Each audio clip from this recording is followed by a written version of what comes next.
I'm sure she'll love it." At that moment, Uncle Lou came trotting down the stairs and smiled at me. "Anna, Mom will be so happy you're here." I looked at my mother incredulously. "You..." She was staring at her feet now. What was going on?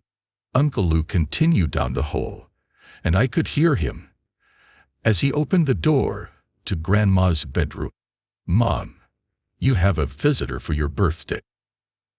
The smell of the house was searing my nostrils, but I wasn't going to let Grandma know I was repulsed by it. Mom led me down the hall to Grandma's bedroom, instructing me along the way to put on a brave face. I plastered a smile across my face as I turned the corner into the room. Grandma was sitting up in bed, and Uncle Lou had taken a seat on the mattress beside her. His body obscured most of the view, but I could see her feet where they stuck out from under the quilt. The toes on her right foot were black with crumbling toenails and festering sores.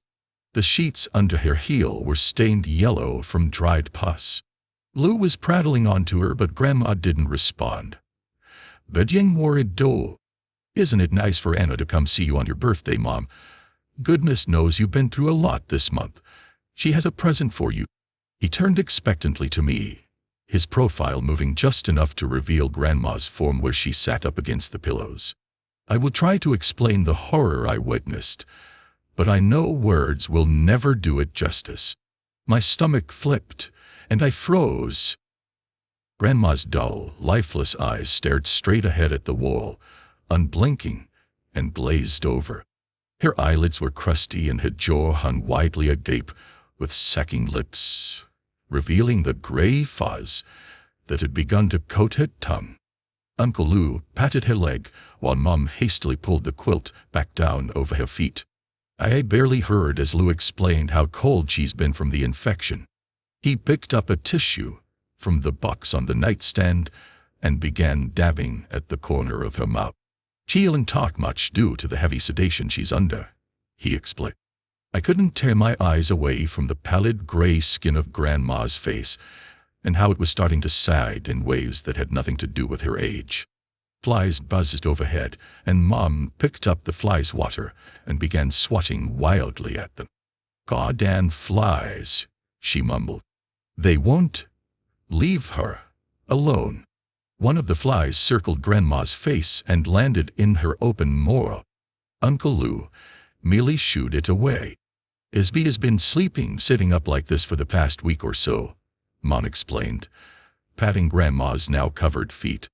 "The pain is just too much for her to lay down. We tried, but her muscles spasm, and she can't move." My knees were shaking, and I could all but back out of the room, reaching for and pressing myself against the opposite wall.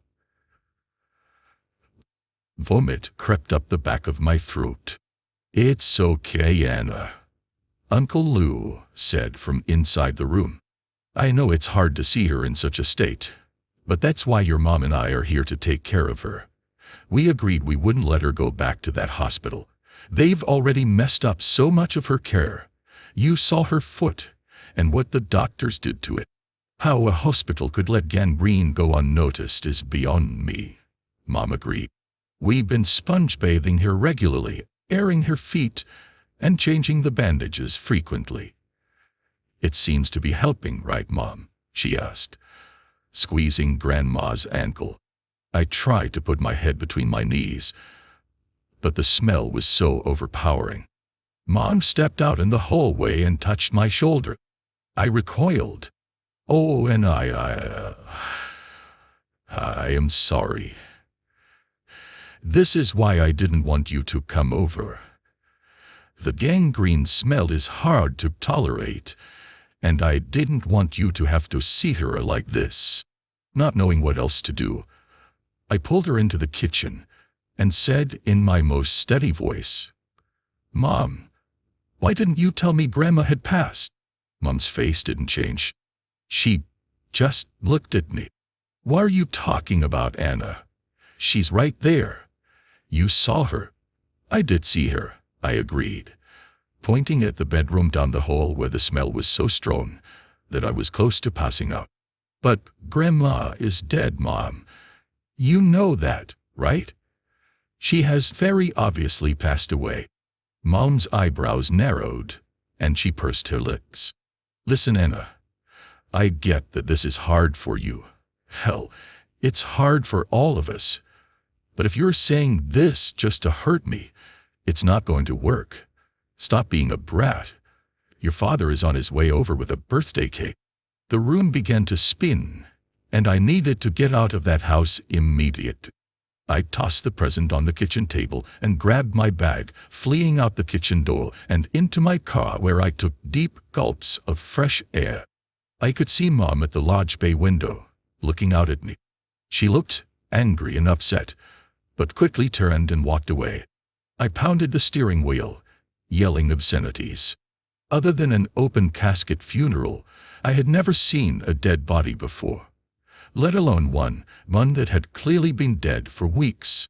But Grandma was undoubtedly dead, and my mother and uncle were staying in that house with her corpse, washing it, feeding it, and talking to it like nothing had changed.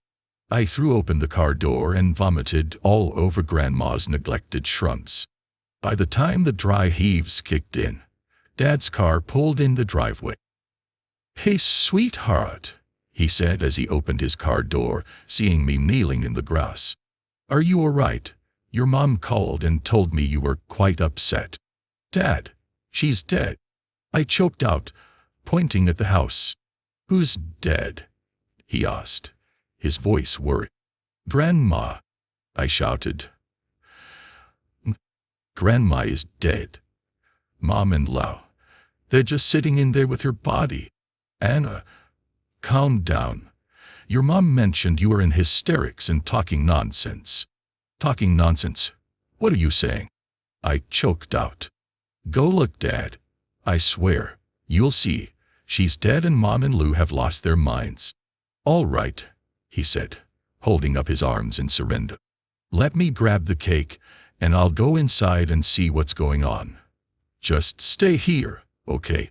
I collapsed back in the front seat of my car, blasting the AC in an attempt to flush the smell of rotten flesh out of my nose. It felt like an hour before the front door opened again, and Dad calmly walked over to my driver's side window. "Hi, Anna Bear," he said cautiously. "Did you see her, Dad? You saw her, right?" "Shh, Anna," he said, placing a hand on my shoulder. "Calm down. Yes, I saw her and she's very sick, but otherwise alive. Your mom and Lou are taking good care of her." "What?" I nearly screamed.